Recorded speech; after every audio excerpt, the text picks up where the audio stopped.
National TV पर करोड़ों की डील होती हैं, शार्क्स इक्विटी के लिए लड़ते हैं और एक से बढ़कर एक नए आइडियाज सामने आते हैं। लेकिन इस सब के पीछे कभी ये सवाल मन में आया है कि अगर शार्क टैंक इंडिया स्टार्टअप्स को पैसा दे रहा है तो ये शो खुद कैसे कमाता है। चलिए आज इसकी असली बिजनेस मॉडल को बिल्कुल परत दर परत खोलकर समझते हैं। तो शो की कमाई का सबसे पहला और सबसे बड़ा जरिया है एडवर्टाइजिंग, यानी कि विज्ञापन।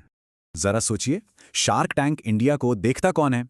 उद्यमी, निवेशक, यंग प्रोफेशनल्स और वो लोग जिनकी बिजनेस में गहरी दिलचस्पी है। एडवर्टाइजर्स के लिए ये एक बेहद कीमती ऑडियंस है। और इसी कीमती ऑडियंस की वजह से शो के प्राइम टाइम के दौरान 10 सेकंड के एक एड स्लॉट की कीमत लाखों में जाती है।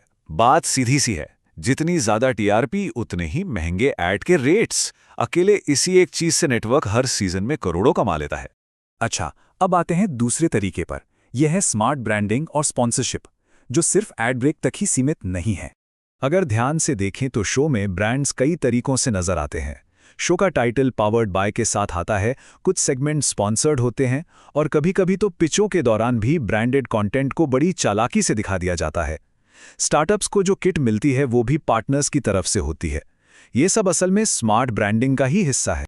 तो असल में शार्क टैंक अब सिर्फ एक शो नहीं रह जाता। ये उन ब्रांड्स के लिए एक प्रीमियम प्लेटफॉर्म बन जाता है जो इनोवेशन और कामयाबी के साथ अपना नाम जोड़ना चाहते हैं। तीसरा जरिया है डिजिटल गोल्ड माइन, क्योंकि आज के ज़माने में कमाई सिर्फ टीवी तक सीमित नहीं है।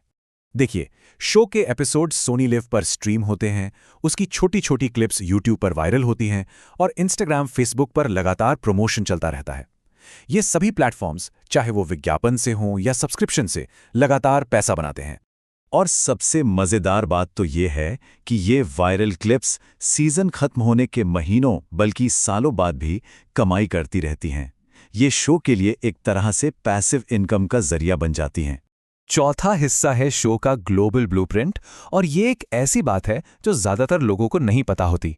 शार्क टैंक असल में कोई भारतीय आविष्कार है ही नहीं। ये एक ग्लोबल फ्रैंचाइजी है जो असल में जापान से शुरू हुई थी और फिर अमेरिका में सुपरहिट हो गई। तो होता यह है कि सोनी भारत में इस शो को बनाने के लिए फॉर्मेट राइट्स खरीदता है। मतलब वो शो का नाम, उसकी ब्रांडिंग और उसका पूरा का पूरा स्ट्रक्चर इस्तेमाल करने के लिए एक लाइसेंस फीस चुकाते हैं।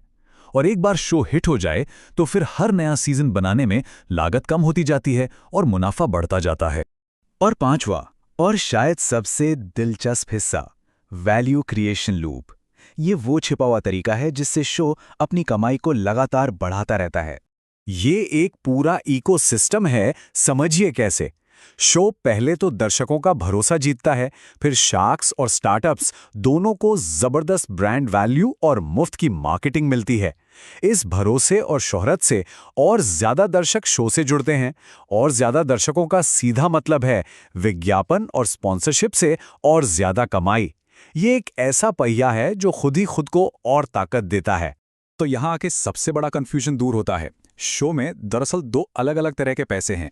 एक है शो का पैसा, जो विज्ञापनों और स्पॉन्सर से आता है और नेटवर्क के मुनाफे में जाता है, और दूसरा है शार्क्स का पैसा, जो उनका अपना पर्सनल इन्वेस्टमेंट होता है, जिसे वो इक्विटी के बदले स्टार्टअप्स में लगाते हैं। ये दोनों बिल्कुल अलग हैं।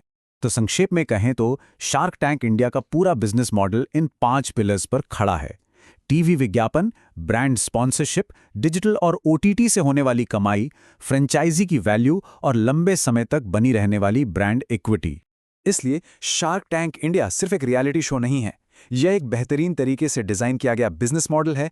एक ऐसी मुनाफे वाली मशीन जहां कंटेंट, कॉमर्स और क्रेडिबिलिटी तीनों एक साथ मिलकर काम करते हैं।